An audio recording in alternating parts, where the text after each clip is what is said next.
Hello keepers. So we finally made our way out to the Florida Strawberry Festival out in Plant City, Florida. It's been on the radar for a hot minute and we finally made our way out there, and it was definitely an experience. So with all that being said, let's go. Mike the Bee, the music.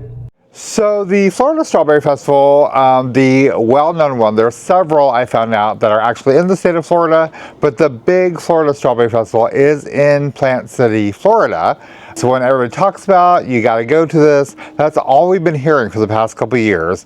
My fiance is a huge strawberry addict, so of course, this is something we were quite interested in and kind of excited for, especially on the hype it had been getting, not just through social media, but through just friends and word of mouth. So to say we were very, very excited to finally be able to go and check out this festival was an understatement. And then it got very interesting. I guess our first omen for the festival was the night before we were leaving.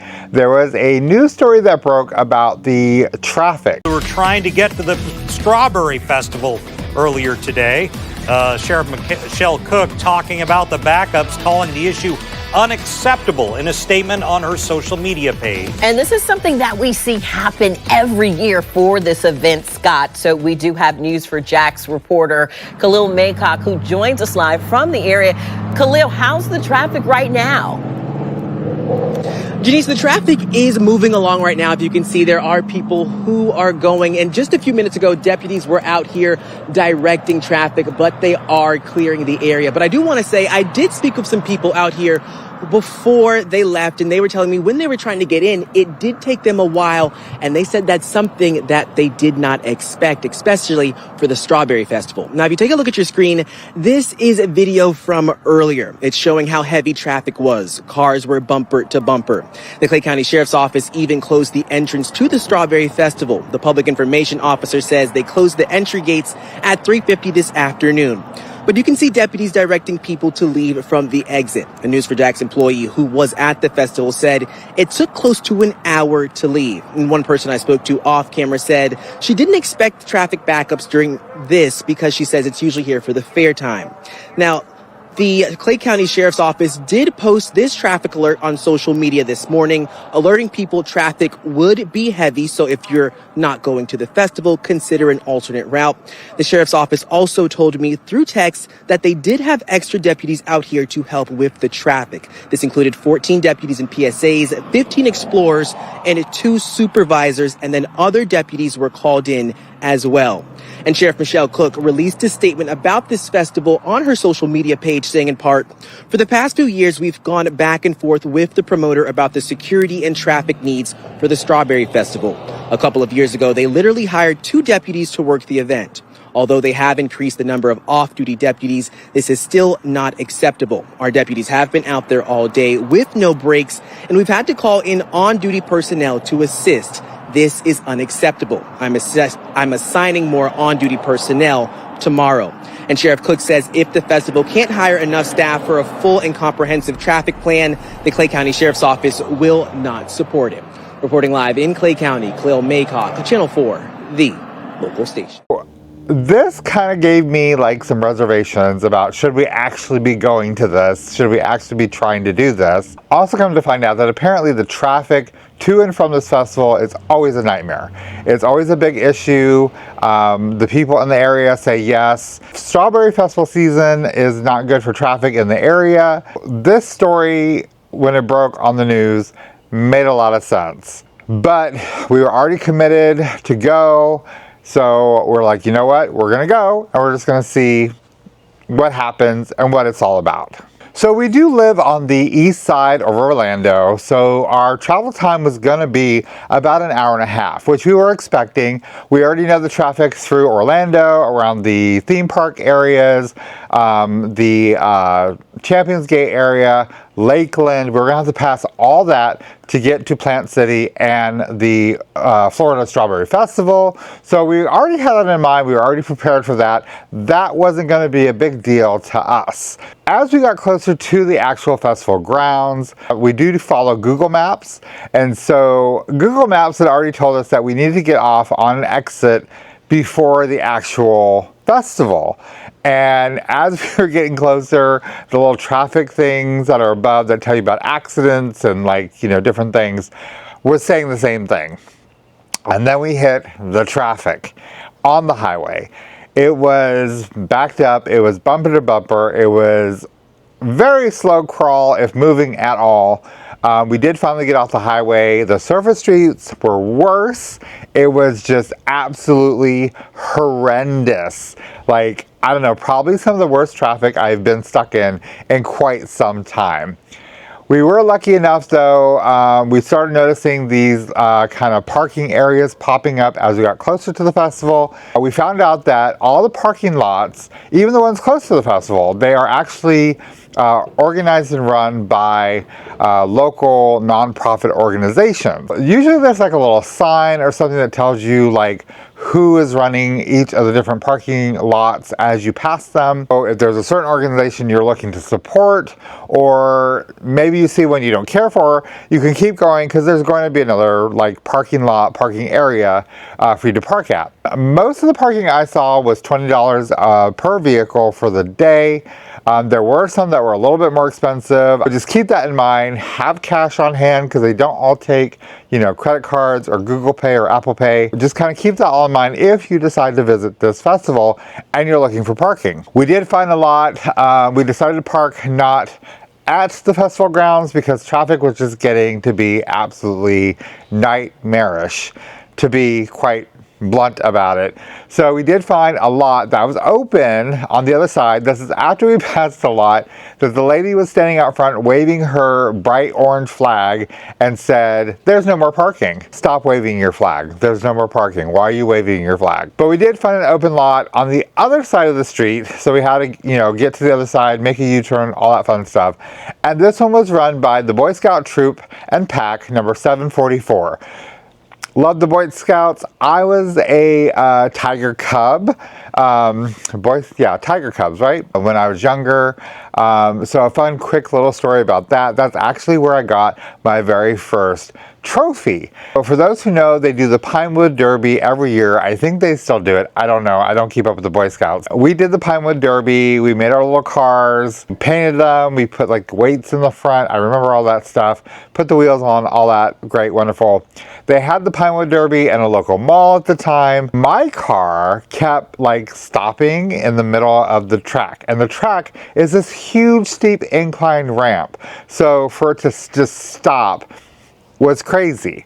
They kept looking at it. It looked like I had gotten some glue or something into the tires. They kind of went in and they were trying to get it, you know, to break free so it would roll freely. They kept, you know, re-racing it, trying to fix it, re-racing it. It kept stopping. And then at one point, it just came to a complete and total like slow crawl like the traffic we were in. So when they presented the trophies at the end of the entire race, they did announce that they had a special trophy that they made last minute. They just decided to do it. The trophy was for me. It was for last place, slow car. I treasure this trophy. It's a great memory. It's the first time I ever won anything, although I came in last place. So it's a cute little story. And so giving back to this Boy Scout troop just by parking in their location to me was like, I mean, it brought back that little memory. So there you go. So we parked, we walked just a little way to the fairground. I could see the giant Ferris wheel. It wasn't that far away. They did have these bikes with like the big seats that you could pay somebody to take you basically to the front entrance of the fairgrounds. If you didn't want to walk, or you know, one of those unable to walk and you didn't have another means to get you from your vehicle to the actual festival, these guys were pedaling, biking around, so you could easily catch them really easily. They take you right out there, not a big deal. Again, bring some cash because they all don't take, you know, the debits and the Google and Apple Pay and all that fun stuff. We did get to the entrance. We did not buy tickets yet. They were $15 for adults, and I know if you went to certain Publix locations, you could get a couple dollars off your tickets. That wasn't a big deal to us.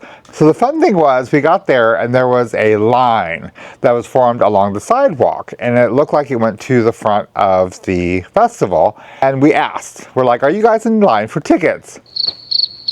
Nobody knew. Nobody knew. A teacher of mine did an experiment while I was in high school, and it was very interesting. And so the basis of the experiment was that people, humans, make rules for themselves. Nobody said anything about anything, and they just kind of make up their own rules and their own kind of like, you know, set of things to follow that don't exist. This is a perfect example of that. So these people were in this line. My partner had been talking to another family. They too had to buy tickets. So they kind of set a scout ahead to see what was going on. Come to find out, this line had formed just because. And apparently nobody knew why they were in line. We got around the line and we found the entrance. So if you had tickets, you could go straight through. There was security. They checked your bags before you went in. The other line was for people that needed to buy tickets, like us. And so this other kind of random line was just there.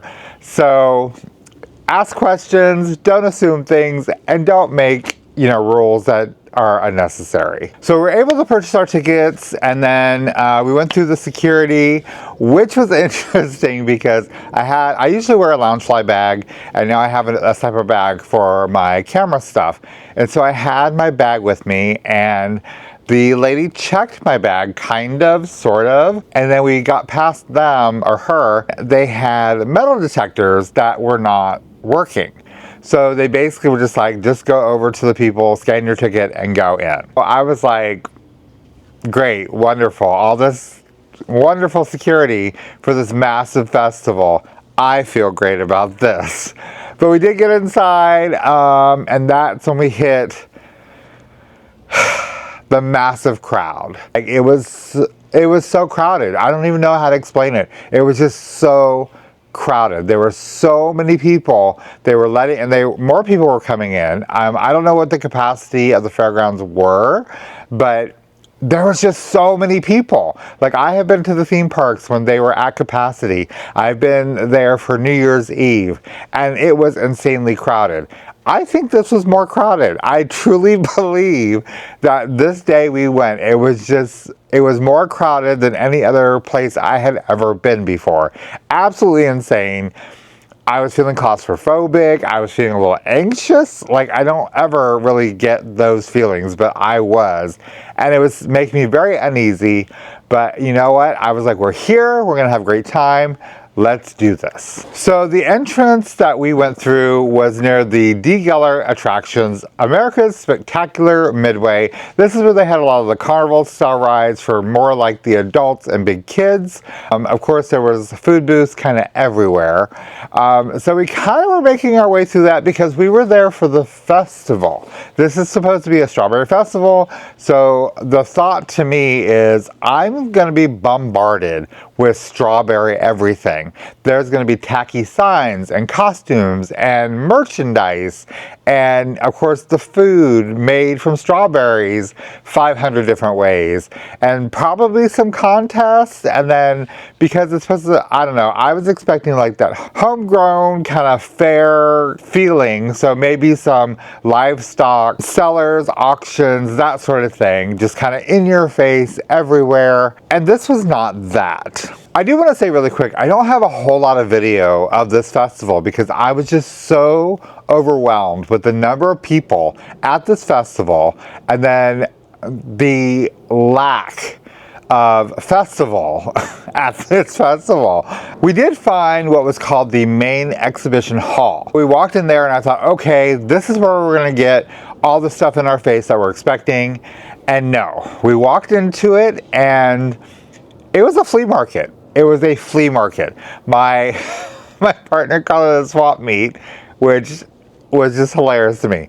But it was just a flea market. It was, you walked in, these people had like these little sections that they probably rented, and they were selling their wares. A lot of them couldn't be bothered. Like, we walked by a lot of places and I expected a smile. Hi, how you doing? Come on in, look at my stuff.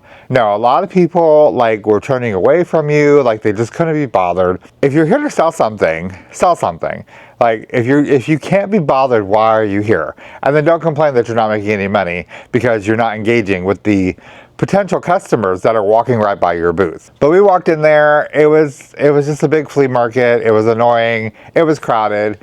We did find in this main exhibition hall, that's where it was like the build your own strawberry shortcake kind of area that looked a little unsanitary.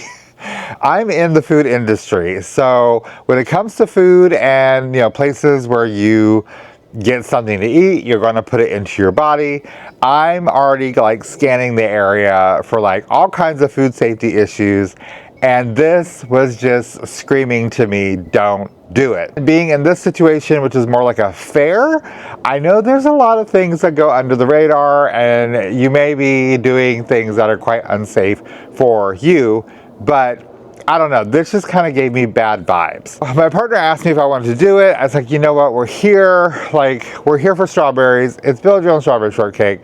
Let's do it. The line went out the door of the building and around.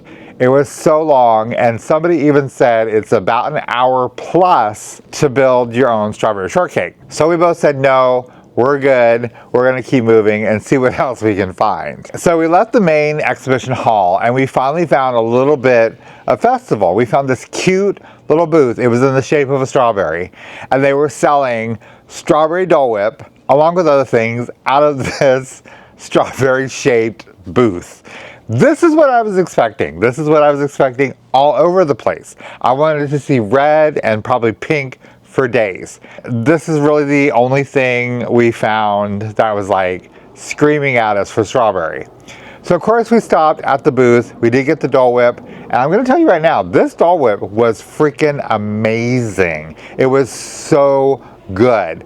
Like, you know, Disney is known for their Dole Whip, and they have all these different flavors now and varieties, and they're good. This was just mind-blowing good. This was so delicious. I don't know if it was, they said they used fresh strawberries, maybe that was it. It was a little thicker, a little creamier, so maybe it was more of an ice cream base. I'm not sure. I just know it was one of the best things I've had in a long time. It was so good, and that was kind of like, okay, this redeems a little bit, but I'm still looking for more Strawberry Festival at the Strawberry Festival. All right, so we had our little treat and we kept on going just to see what else we could see, what else was there. So we ran into the Techco Expo Hall. We went inside, and again, it was flea market, but this was a little bit more professional. So this is where a lot of the bigger companies were set up. We did run into some people selling hot tubs. Kind of looked at those because we do have a hot tub that's old and it needs to go away. So whatever. We walked by a Verizon booth, which was obnoxious. Like, again, super crowded. So we're walking through like cattle, inching along. What made it very obnoxious though is that most of these people were already helping somebody. There's already somebody there filling out something, getting service, getting a phone, getting something, and they were yelling over the person they were helping to the other people walking by. That to me was so obnoxious. So we did make our way out of like the congested area, and then we saw like this door that looked like it went to like a closet. There was a sign and people were coming out of there with like baked goods and pastries. And we were like, what is going on? So of course we went inside, and this is where we found the Alessi Bakery. Apparently this bakery is very popular over in like kind of closer to the Tampa area. So if you live in that area, you know about these people. We did not know about these people. This little like what I thought was a closet, I mean, it was like a cubby hole in a way. It was big. They had some amazing like pastry and baked goods in this area. Like, a lot of it was, of course, strawberry driven, which is what I was expecting, Strawberry Festival. They also had some sandwiches in there, so it looked like it was a good little spot if you want to grab something, a sweet treat, a quick bite, something. It was very reasonably priced. We ended up getting what they called the strawberry masu. Let me tell you about the strawberry masu. If you love tiramisu, you're gonna love this. This thing was amazing. It did not have any coffee in it, like a tiramisu, but it had the layers of cake. It had the layers of the whipped cream, like fillings and stuff. It had the strawberry on top. It was amazing. And then they gave us this huge slice. Like, this slice of strawberry masu was ginormous, and it was delicious. Like, I was like, okay, y'all know what you're doing. Y'all know what you're doing. They also, I want to say, they had 2 stations in this location where they make it for you, but you could get a strawberry shortcake. They do it for you. It looks like everybody knew what they were doing. Like, food safety practices were being followed. I felt very confident getting stuff from this location, and it was delicious. It was so delicious, and there was no line. When we went, there was no line. With the number of people that were at this festival, there was no line. It was amazing. Good job, Lacey. If we return, we will be seeing you again. So we had our dessert, which was amazing. And we just kind of kept walking around. We went to some of the halls, and it was just more stuff to buy and not really any strawberries. I did see a jewelry stand. They had some strawberry jewelry, and so I took video of that because it was cute, and I was like, oh look, strawberry stuff. It felt like we were just looking for the strawberries. We were trying to find the strawberries, and we weren't finding it, and it was getting very depressing being at a strawberry festival and just not having any strawberries. So we made ourselves out to the other kind of midway section, which was geared towards the littler kids. This is where they had most of the carnival style food booths. And so we saw a stand with strawberry lemonade. It stopped there. We got the strawberry lemonade. It was actually quite delicious. It was made with real lemons. It was made with real strawberries. They shook it up for you in these souvenir cup things. This is what we're looking for. Strawberry Festival, looking for strawberry stuff. So finally, after searching, we did find the Florida Strawberry Festival History Center and Gift Shop. This is where they had the Strawberry Queens exhibit. This is where we found out that they do have like a pageant, they have a parade, they have livestock auctions and sales, all the stuff that we were kind of expecting to see when we came to the Strawberry Festival. A lot of the stuff is on certain days throughout the festival. But if you come on like what we did, a regular day, none of this is going on.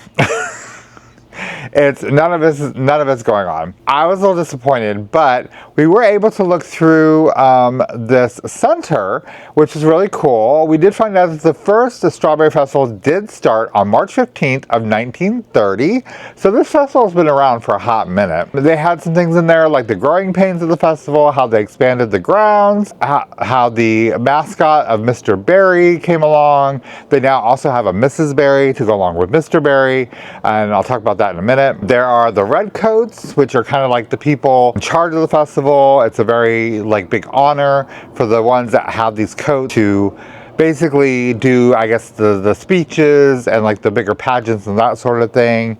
We read about the different agriculture that had, is a big part of this festival, or supposed to be, because the strawberry is like the reason why this whole festival is even here in the first place. Of course, the pageants was the biggest thing. They had the pictures of all the queens and the courts. They had some of the crowns, the scepters, the capes, the sashes that you could kind of view in a case. So this was actually really cool. They even spoke a little bit about the midway section of the festival that has come along through the years. This is also where they had the gift shop for the official festival merchandise. They didn't have a whole lot of things to choose from, but they did have like some shirts and stuff. I, of course, picked up a coffee mug. I had to get one for my Not a Coffee Mug collection. And then this year, it was the first year, they created a Mr. Berry plush for the festival as a souvenir to take home. So I had to have a Mr. Berry. So speaking of Mr. Berry, I looked at their app, because they do have an app, for just things to do, things to see. There were some entertainment things on there that we weren't really interested in. They had like some circus people doing like trapeze type stuff. They did have some like kind of singers and different things. Not really too interested in any of that. Well, they had on there that you could meet and get pictures with Mr. and Mrs. Berry. And I thought, you know what, I do love being a good character interaction. So let's go meet Mr. and Mrs. Berry and get a great photo of this experience. It said they were meeting at a gazebo at a certain time. We went to the gazebo and we found out we were at the wrong gazebo, but they were basically right next to each other. So we just went over to the correct gazebo and they were a no-show. No Mr., no Mrs. Berry. We went to the gazebo, it was empty. We sat there for a minute, nobody showed up. There was just nothing. And I was just like, okay, this is it. I'm done. I'm so done. We've tried to make this a good day. We've tried to find the strawberry in the Strawberry Festival, and there was nothing. There was almost nothing. We found this much strawberry in the Strawberry Festival. Very frustrating, very disappointing. And then with the character interaction that was, I guess, canceled. I don't even know. Maybe I don't know. I don't even know. It was so frustrating and disappointing. And I was like, I want to do one last thing that feels like we were at this festival. I don't know what, but we need to find something. So again, I went to the app and I did find one thing that was left on there that I was like, you know, I've never done that before. Let's go check this out, see what this is all about. So we went to the Robinson's Racing Pigs. That's right, Racing Pigs. So if you have never seen Racing Pigs, I've never seen Racing Pigs, you gotta do it. You gotta do it. It was so much fun. So we went to the area they had set up for these racing pigs. Apparently, Robinson's has been doing this for a long time. They get a sponsor so they can be there like each and every year. He basically explains a little bit of the history of their racing pigs and that sort of thing. Apparently, these pigs are very well taken care of as well. He did explain to us, so those of us who had never been to the races, how it worked. So they do a set of 4 races. The reward for the pig is an Oreo cookie. So they have one full-size Oreo cookie in like a tray at the end of the racetrack, and then they take a couple Oreos and then crush them up into crumbs and then put them in the rest of like this little tray. The first pig that makes it to the finish line knows they're going to get a full Oreo cookie. The other one's going to get the crumbs. So obviously the pig wants to be the first one there, knowing he's going to get himself a full Oreo cookie. I would same pig, same. They start these races, and so the first 2 races are what they call regular races. They have numbers on the pigs. They had 4 pigs, so they select 4 different people in the audience to basically be the head cheerleader for said pig. The fun thing was, if your pig actually won, you got a blue ribbon. So it was a fun way to be interactive, a fun way to get a little souvenir if your pig won. It just made it more fun. So of course we watched the first set of races versus regular races. They let these pigs go and they are just hauling it around this tiny little track for that Oreo cookie. It was amazing. And everybody gets into it. Everybody gets into it. How they're just running and they're cheering, and it's craziness. It's for pigs, but you know what? It was a lot of fun. And I'd probably do that again. The second portion of the races is the swimming pigs. I know, I didn't know pigs could swim. I don't really know a whole lot about pigs either, but I didn't know they could swim. So in the middle of this little race track, there was a trough and it had water in it. You can see the ramps coming up and coming down on both sides.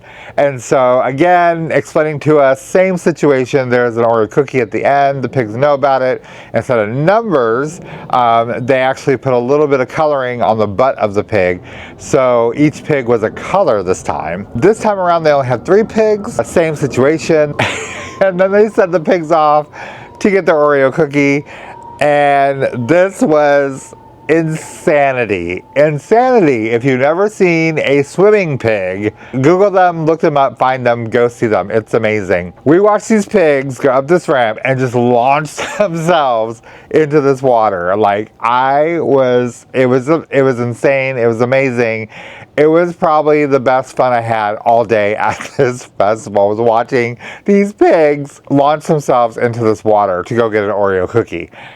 It was great. It was really great. That to me was wonderful. That's also kind of what I was expecting when we went to this festival. Stuff like this. Strawberries in the face, crazy like farm animal shenanigans, and just a good time for everybody. So guys, that was our day and our experience at the Florida Strawberry Festival in Plant City, Florida. I know there's other strawberry festivals because they popped up on my Google feed when I was searching for the one in Plant City. I don't know if they're any better. I don't know what the difference is or whatever. If you're looking to go to a strawberry festival in Florida, I know there's other festivals that people have told us are way better. They're less crowded. I don't know if we'll try to go to any of those or not. I just know that from all the hype and stuff that we got for the Strawberry Festival, it was very disappointing. It was extremely disappointing for me. I don't know if Will feels the same way, but for me, this was a huge disappointment.